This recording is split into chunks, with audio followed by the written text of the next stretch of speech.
What is going on, guys? Welcome back to the channel. If you notice, I'm kind of sitting in a different location. I'm at one of my Airbnbs, sitting in the bedroom, actually. Just posted up by the bedside. Doing some work over here, man. But I just got Super Grok Heavy. So, like, literally just now purchased it. I've been debating on purchasing it. Like, really, like, I'm one of those people where I like to invest in things. And this year, I've really been pulling back. And kind of stopping the reinvestment process because I'm always like, yeah, if we get that tool, like it'll drive this, you know what I mean? So I'm like always trying to like, spend money on things that are going to generate more revenue, going to, create more efficiency, things like that. This year, I've really pulled back and just kind of decided to lay off of investing in things. And I've really been wanting to do Super Grok, but it's like against like this year's kind of philosophy of not buying another tool or something like that because like whenever it comes to tool like I've already had Super Grok, I've already had Chat GPT like premium models. We already have Gemini for workspace, and like a bunch of our employees have Gemini for workspace, which I'm gonna dive. I'll dive into that a little bit, but I really want to talk about Grok Heavy. I'm not gonna do a screen share just because I don't want to go through all the editing process, but I want to share my experience of Super Grok Heavy versus like Super Grok because I've been spending multiple hours a day inside of a Grok, and that's part of the reason why I think that it's worth going heavy for me is because I'm literally spending so much time in Grok. Let me try to go widescreen see if it's any better. Just like posted it up here, man. Yeah, I don't like that either. I don't know. Something about the camera's like weird today. I don't like the lighting. Maybe if I turn this off. Wrong thing. Bear with me, guys. Oh my god. Did it get worse? Let's get worse. You know what I think I'm going to try to do? I know what I'm going to try to do. Oh my god. I'm going to leave that light on. I'm going to turn this light off. Boom. Oh my gosh. It's dark. It's pitch black. Boom. Okay, whatever. I'm going to go with that lighting right there. I like being in the dark whenever I'm working on the computer sometimes. So, I got Grok to spit me out. I basically have a thread going on where in that thread I am talking about some of my Tesla calls and my Uber puts. Why'd this go off? Dude. Oh, that's right. This freaking light switch is tied to that freaking lamp. Okay, never mind. Deal with the crappy lighting. Sorry, y'all are getting a super raw video. I've kind of like, that's another thing for this year is I've kind of like went back from like giving a shit about the production of my videos and stuff like that. I used to do like, and it's not even about the editing of the videos. It's about like kind of just not being transparent and like trying to be too professional. That's what it is really. Because there's two sides of me. One, I'm like hardcore professional, like we need to get shit done, and I'm very like driven and a bit of an asshole when it comes to getting shit done. And on the flip side, I'm like very playful. I'm very not serious. About things. So, I was very structured in a lot of my like past videos, especially for like my lead automation videos and stuff like that. And so like for this channel, I really just don't want to be structured at all. I just want to be like transparent AF and just like showcase to you guys what I can. So I'm about to, I had Grok, Super Grok 4 spit out a summary of the conversation that we have had together, okay? I asked it to give me a summary of that conversation. Now I'm taking that summary and I'm dropping it in Super Grok. Now I'm literally just copy and pasting that into Super Grok, and now I'm gonna ask it, how can, or I'll say analyze this further. Analyze this further. And I'm just gonna see. I'm gonna see how it's gonna, get notifications when Grok finishes answering. Oh, well, that's crazy. So maybe this is going to run like super slow, and maybe there'll be some instances where I don't want to use Grok Heavy, and I just want to let it. I don't want to use Grok Heavy, and I just want to use Super Grok because like maybe it's like wanting to do too much research. Just like give me a notification when it's done. That's just like kind of crazy.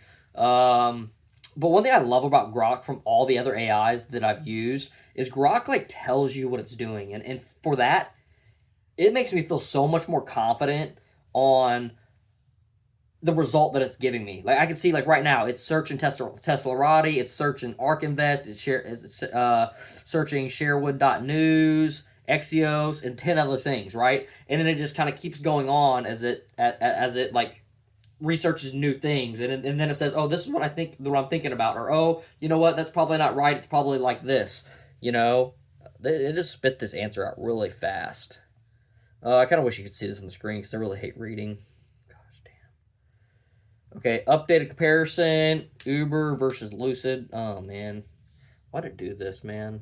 Okay, I automatically don't like this. I didn't really read the summary, but I don't like this result that it gave me because it's talking about Uber versus Lucid, which this should not have been anything about Lucid per se. There was some conversation in the past about Lucid. It was Lucid in the partnership with Uber, so that's where that came from in the context.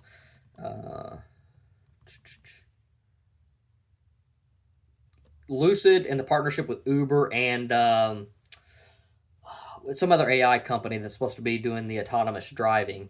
So, like, basically, kind of like a partnership that then becomes a competitor to Tesla, but they just can't compete because it's three partnership companies that all need to take margin, and it's just not going to work out. Okay. I want more context on the relation of Tesla calls and how they will disrupt Uber and Lyft. Uber and Lyft via robo taxi. I don't really care about Lucid.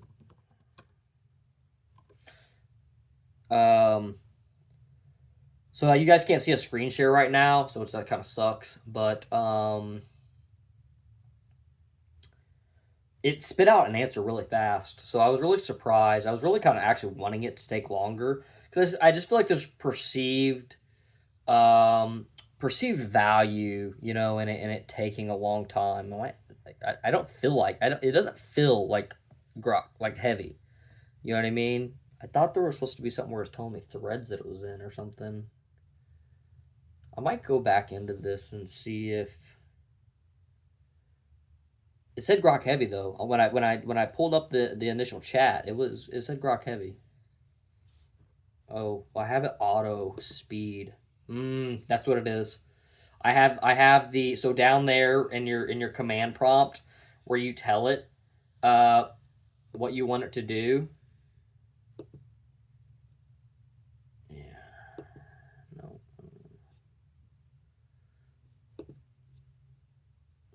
Where you put in your prompt. Stop, dude.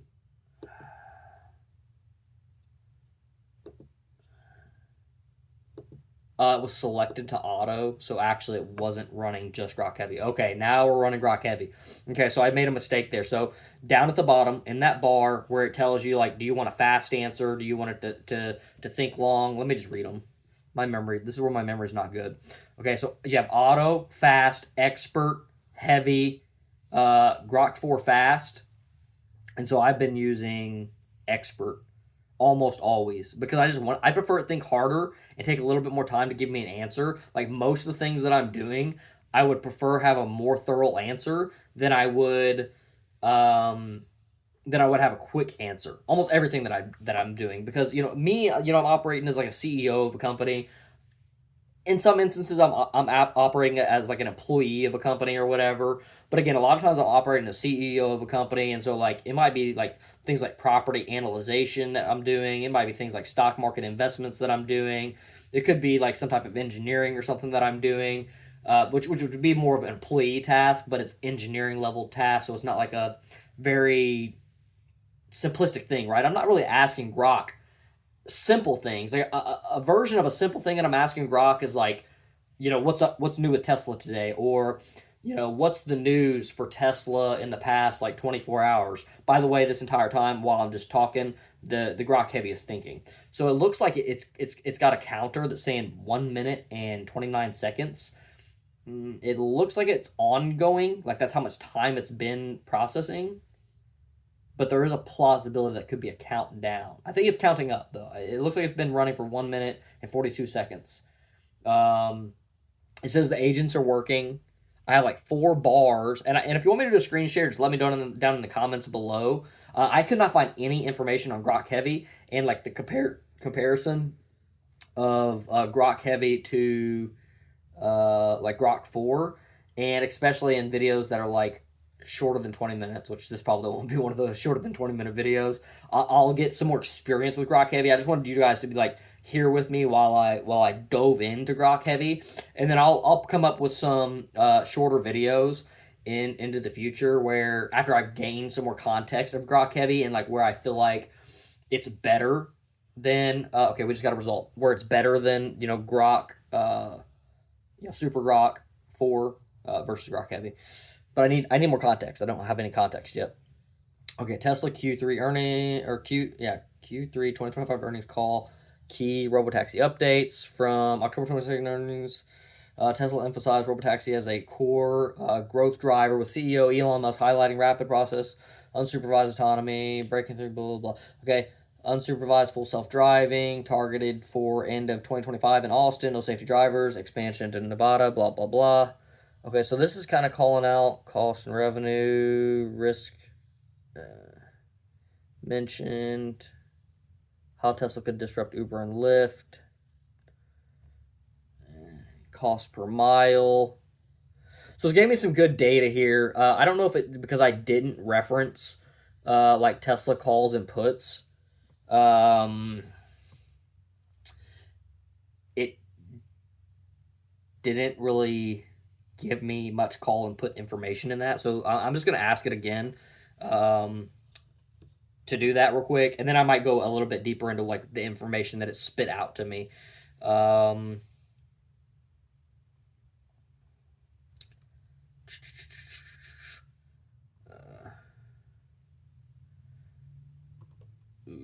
I am currently I'm currently trading a lot of Tesla 710 calls, expiration. What are those? 01 2027. And Uber, I won't know these off the top of my head. This is the bad part about doing videos like this and then not editing them. My memory's not great, so I have to like go back and reference everything that I do. Okay, so I have some of these Uber puts for 626.90. 626.90. Uber puts 90 strike 626 expiration. Please analyze this strategy. I'm just kind of giving it something generic right now. Like, this is not the way I would research. I just feel like if I researched in the way that I would normally research, I'd be sitting here for a long period of time. You guys would probably be bored. And I also can't multitask in the sense of like writing information and trying to talk to you guys. I can talk as I'm writing the things, and so that way you understand what I'm typing. But yeah, it's just too hard to do both. And like right now, like one of the things I really want to do is I want to go grab my Robinhood statements and I want to dump my Robinhood statements into Grok, and then have it directly analyze my trades and see like what it can analyze from my trades, and see like if it can find better trades or better strike prices or better expiration dates. These are the types of things that I'm going to be using Grok Heavy for. And then also within that one, I have to go download my statements, which is going to take me time. I have to, upload my statements, which will take me time. And also, I mean, a video like this where I'm not doing a screen share, I'm not exposing anything really. But I want to keep like my like Robinhood and my stock investments like a little bit private. Like I don't mind being transparent on some of the things, but I do want some privacy there as well. I'm not like somebody that has like a public account that I'm like exposing to everybody. Maybe at some point in time I will, but yeah, I just don't feel. I just want the privacy. To be honest, that's really what it boils down to. I want the privacy of uh, sharing what I want to share in my trades and whatnot. But like again, I'm doing 710 calls. I'm doing Uber puts, and so these are both a hedge and a diversification, right? Why are they a hedge and why are they a diversification? They're diversification because it's literally a different asset, or not a different type of asset, but it's a different asset, right? One's Tesla, one's Uber. Now, let's say, for instance, if or if Tesla goes up in value due to something with robotaxi, it's probably going to make Uber puts go up in value because Uber's going to go down in value, especially as we start having Uber revenue erosion due to robotaxi. So whenever we start to see those types of things, you'll see that happen. Now, as of right now, it's a bit of a hedge in the sense of, let's say, for instance, Tesla goes down today. Uber might just stay where it's at, right? Tesla could go down today. Uber could stay where it's at. And at that given point in time, I could actually sell out of my Uber positions and buy into my Tesla positions at that lower price. Or let's say, for instance, Tesla goes way up in value and Uber doesn't really do anything. I can sell some of my Tesla positions and buy more Uber puts, right? And so like that gives me the ability to kind of trade around my money. And then there might be days where like it's Uber that makes the move, where Uber has a really bad day, so my puts go up in value, and so that I could take those puts and then sell out of some of those puts and buy back into some more Tesla positions, and just kind of basically keep creating that flow. I'll even do some Tesla puts, even though I'm not betting against Tesla at all. And that's a pure hedge, and not a diversification because it is Tesla. I mean, it's a slight diversification because it's a hedge. Really, every hedge is a diversification, right? But when I say diversification is diversification without a hedge. But everything I do is also kind of like a double-edged sword. I try not to do anything unless it has like a dual purpose, right? Everything in my life that I do that is to make money or be economical or be efficient at something. I try to do everything as a double-edged sword. So if one edge of my sword doesn't cut, maybe the other one will. AKA meaning that, let's say, for instance, I'm wrong about Tesla disrupting Uber in robotaxi and taking away all of Uber's revenue, right? I'm wrong in that. Let's just say. Now,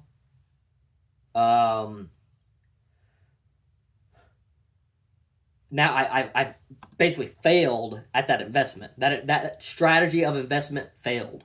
However, I might not fail in making money in that position because I might make money on the other edge of my sword, which is maybe I make money just because the stock market drops in value, right? We have a big market crash due to these trades that are going on, and because of these trades, again, the whole entire stock market crashes, aka my puts go up in value. I'm able to then sell my puts, flip over here, buy back into some more Tesla positions, like I just mentioned before. But again, double-edged sword. That's why why I try to do everything by a double-edged sword, right?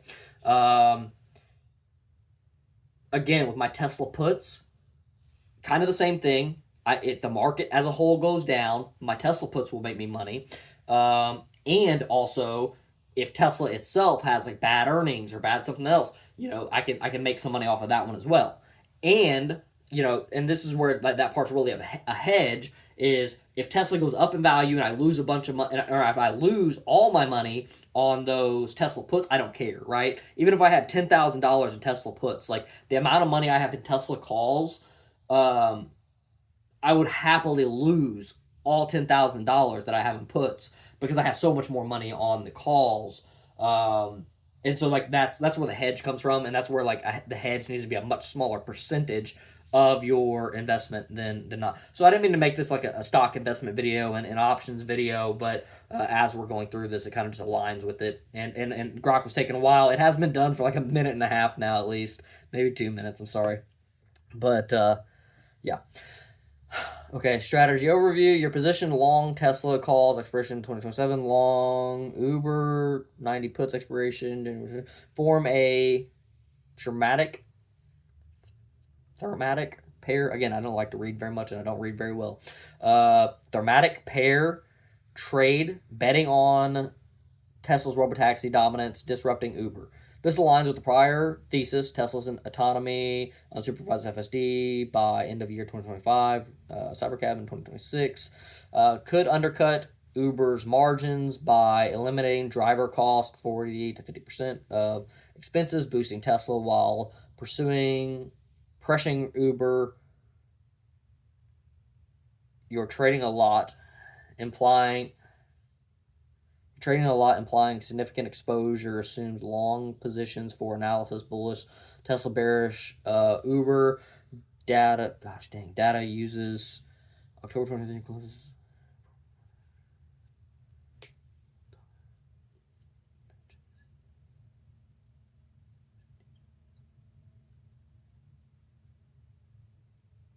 Oh, shit. Those like so wordy, it's hard for me to understand this, to be honest with you. Undercut Uber margins by eliminating driver costs. Yes. Okay. Boosting Tesla while pressuring Uber. You're trading a lot, implying significant exposure. Assume long positions for analysis.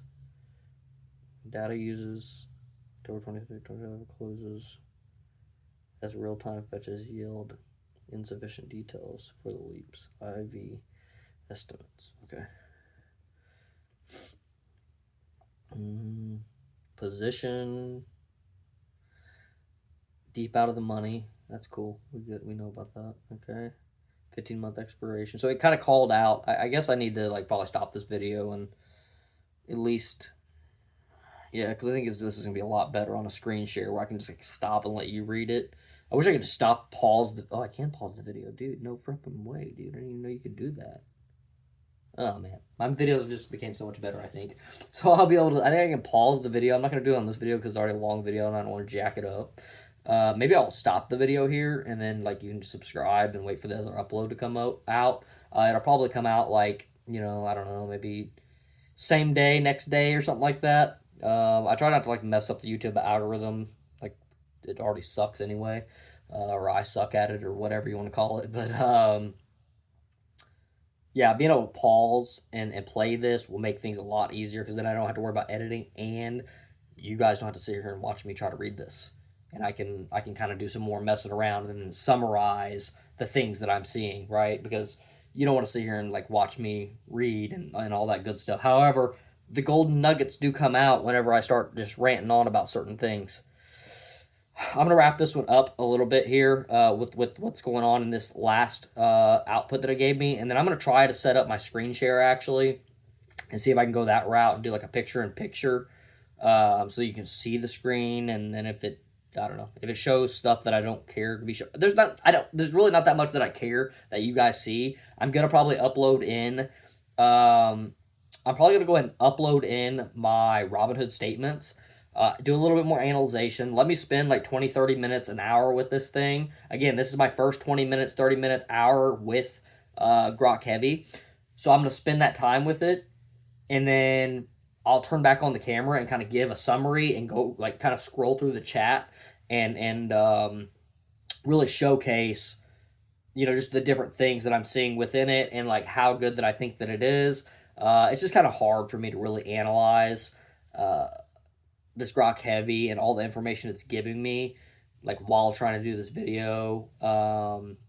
You know, because I'm also trying to remain entertaining for you guys and not like bore the shit out of you while I'm like trying to read like a 3-year-old. I'm intelligent, but reading is just not one of the things that I'm good at. Um, and also trying to read while I talk to you guys. So I'm going to jump in. I'm going to summarize kind of the last bit of what it has given me here. I'm also then going to do another video where I just feed it some more information. Again, I'll read all that, do all that before the video, and then I'll jump back in a more concise video. Maybe I'll try to make that video like a 10-minute video so it's more consumable.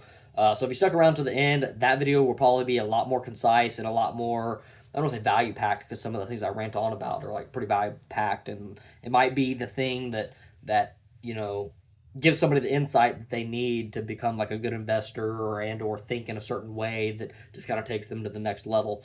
But yeah, peace out, guys. No, not peace out. I'm gonna finish this one. That's right.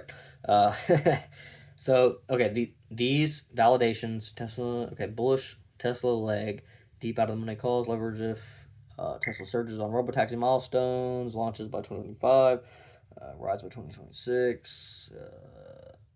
Analysts project Tesla to $600 plus by 2027 if autonomy scales.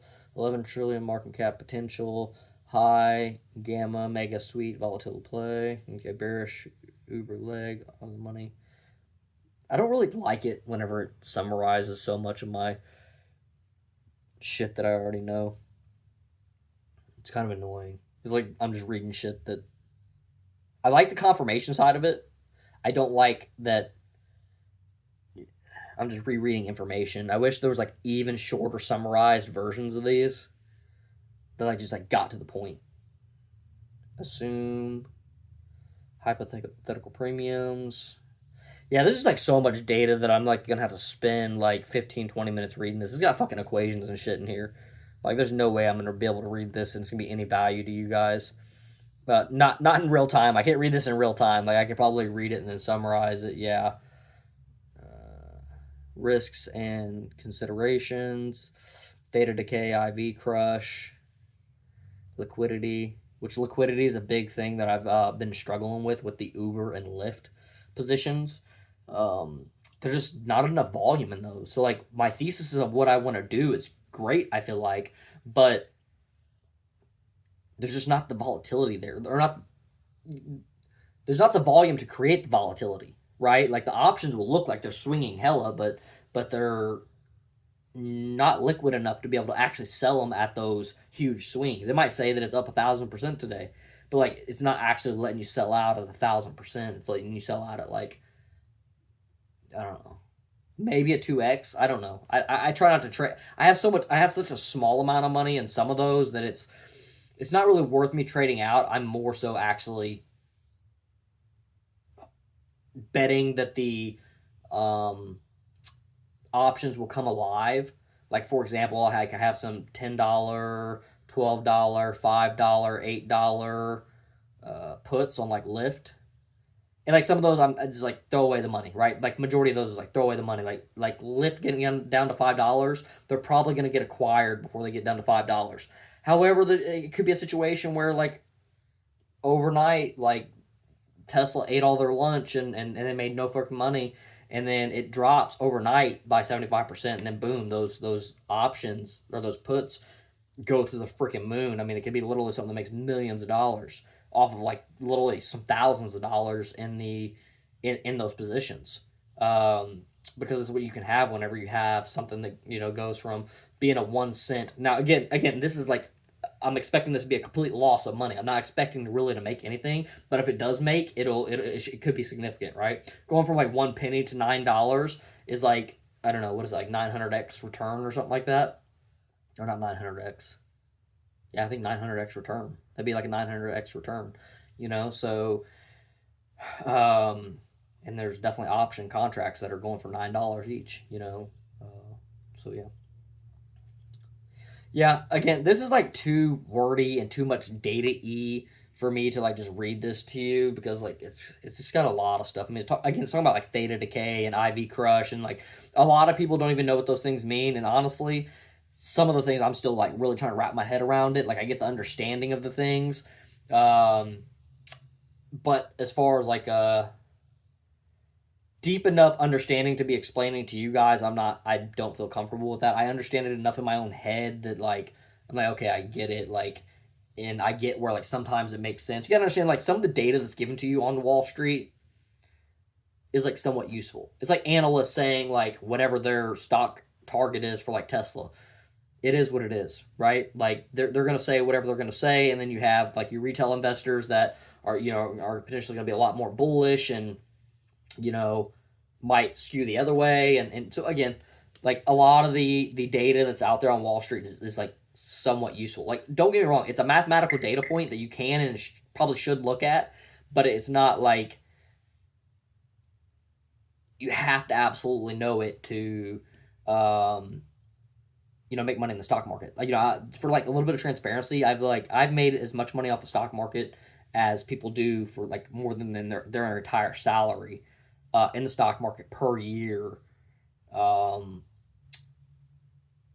and I don't know like in alter detail like the theta decay and the IV crush, like just to give some perspective on like what they kind of are. Um, your theta decay is your I believe that's the decay over time, meaning like the closer you get to expiration, that has an impact on the price. IV crush, I don't really know.